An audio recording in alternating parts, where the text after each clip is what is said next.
3, 4. Oh, j'ai que le son, c'est quoi ce délire encore?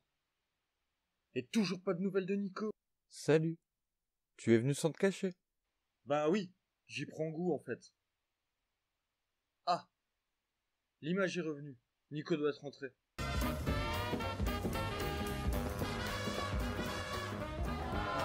Ça gaz les loulous. C'est qui encore celui-là? Papa! Et voilà une magnifique girafe. Elle est à toi, allez dégage. Merci papa. Bah, je croyais que le petit pois c'était le... Je crois que ce martien veut communiquer. Nous c'est pas pareil. On est issus d'une GPA. Une GP quoi? Une GPA. Et c'est le sujet d'aujourd'hui. Ah ok. Alors les petits pois 11, c'est parti. Splendide. Oh les petits pois, les petits pois, les petits pois, ça se mange. Ha. Oh les petits pois, les petits pois, les petits pois, ça se mange pas avec les doigts. Un coucou à Laurine qui m'a prouvé qu'elle connaissait les génériques par cœur.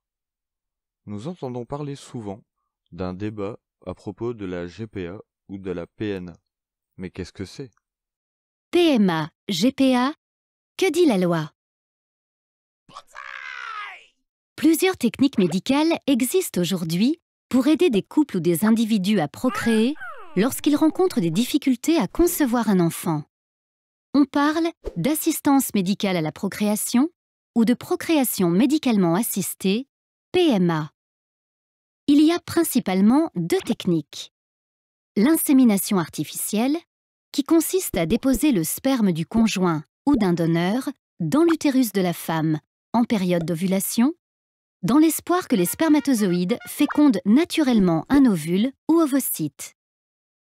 Et la fécondation in vitro, qui consiste à réaliser en laboratoire la fécondation d'un ovule et de spermatozoïdes, puis d'insérer l'embryon formé dans l'utérus.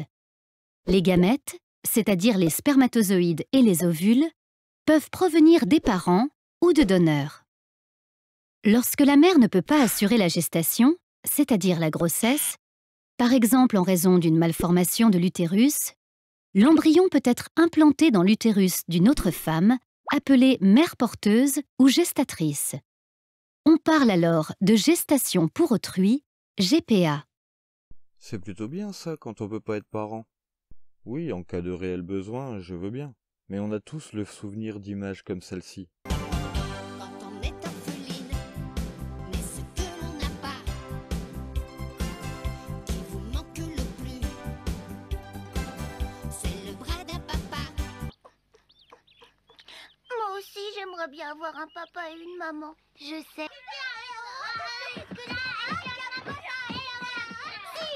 Cela ressemblerait presque à un Noël comme les autres. À un détail près, ces enfants ne font pas la fête en famille, mais encadrés par des éducateurs. Tu veux un verre d'eau? Un verre de jus d'orange en attendant? Non. Alors tiens, regarde. Non, j'aime Non? pas. Eh ben alors je garde. Tu veux du coca? Dans ce pavillon, ils sont 10, tous retirés à leur famille sur décision de justice. Ce soir, celui qui fait office de papa, c'est Eric, l'un des 7 travailleurs sociaux du groupe. Mettre tes jouets. Hein? Un rôle sensible quand Noël est dans toutes les têtes. Parce que Noël est un moment très familial. Les camarades parlent de leur famille, parlent des grands-parents, parlent des vacances qu'ils vont passer avec tonton, tata et autres. Et c'est vrai que des fois, les enfants reviennent avec ça sur eux, quoi. Donc là, pareil, on sort les petits toasts, les petits canapés pour marquer le coup. On les appelait autrefois les enfants de la DAS. Ils sont provisoirement au foyer. Mais pour combien de temps? Olympe, qui est ici depuis 6 ans déjà. Des foyers d'enfants, il y en a des centaines en France, répartis par groupe de 10 dans des pavillons. Vous allez vous changer? Vous deux, vous allez vous changer? T'es déjà changé? Alors t'attends là. Je ferme la porte pour toi. Dans l'unité d'Eric, les filles et les garçons dorment séparément, dans des chambres de 2 ou 3. Du lever au coucher, l'éducateur prend soin de ses enfants, comme il les appelle, même si ce ne sont pas les siens. On ne pourra jamais nous empêcher d'avoir un peu d'affection. Il est 16 h. Sortis du collège, Anita et Philippe sont ce que l'on appelle des parrains. Ils attendent Patrick. En 2009, Le couple voulait s'occuper d'un enfant placé. On leur a présenté Patrick, qui était en foyer depuis l'âge de 5 ans. Le garçon vient chez eux tous les week-ends et pendant les vacances. Avec ce parrainage, Patrick, Anita et Philippe ont noué des liens très forts. Et vous le considérez comme votre fils, Patrick? Oui. Patrick sera adopté par Anita et Philippe. Une nouvelle vie qu'ils n'auraient jamais imaginée. Il y a des enfants de tout âge dans les orphelinats. Ils ne demandent qu'à avoir des parents, en fait. Alors avant même de regarder le côté éthique de la GPA ou autres moyens, ne devrions-nous pas privilégier l'adoption? Car n'oublions pas que c'est aussi ça. Le mercredi 1er août 2018, l'humanité a consommé en 8 mois à peine toutes les ressources naturelles renouvelables que la Terre est en mesure de produire en une année. Dès aujourd'hui, l'humanité vit à crédit. Elle demande plus à la Terre que ce dont elle est en capacité de produire. Chaque année, nous arrachons beaucoup plus d'arbres que nous n'en plantons. Il naît beaucoup moins de poissons que nous n'en pêchons et la quantité de dioxyde de carbone explose dans l'atmosphère. Pour continuer à se nourrir, boire, se déplacer, se chauffer et vivre, l'humanité surexploite les écosystèmes, ce qui compromet sérieusement ses capacités de régénération.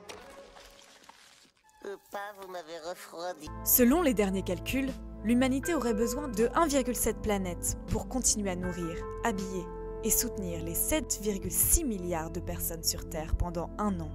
À ce rythme, d'ici 2030, l'humanité aura besoin de 2 planètes.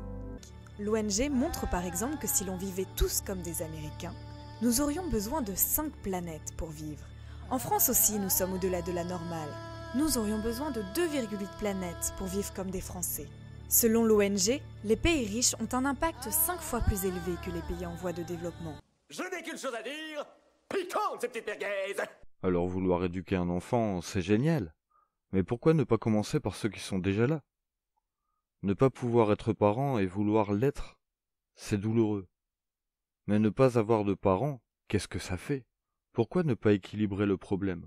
Lorsqu'on manquera d'enfants, il sera toujours temps de parler de la GPA. Alors. Ah non, je me trompe de poche. Non? Et voilà, les petits pois, c'est fini pour aujourd'hui. Il est toujours possible de faire vivre le débat en commentant sous cette vidéo. Ce garçon est incorrigible. Les pouces, c'est rapide et ça fait plaisir. Merci à tous. Oh, chérie, vous m'aimez, chérie. Ou pas. En tout cas, que vous ayez aimé ou pas, il est toujours possible de partager cette vidéo pour faire vivre le débat. Prochain petit pois, vendredi, 9h. D'ici là, ciao, bye. Oh les petits pois, ça ne se mange pas. Oh les petits pois, ça ne se mange pas avec les doigts. Alors, on a failli se louper. Vous avez vu mon nouveau t-shirt? Je l'ai fait faire chez Fabulous Déco. J'ai mis le lien dans la description. Amusez-vous bien. Petit, tu es doué, très doué. Mais tant que je serai dans le métier, tu ne seras jamais que le second.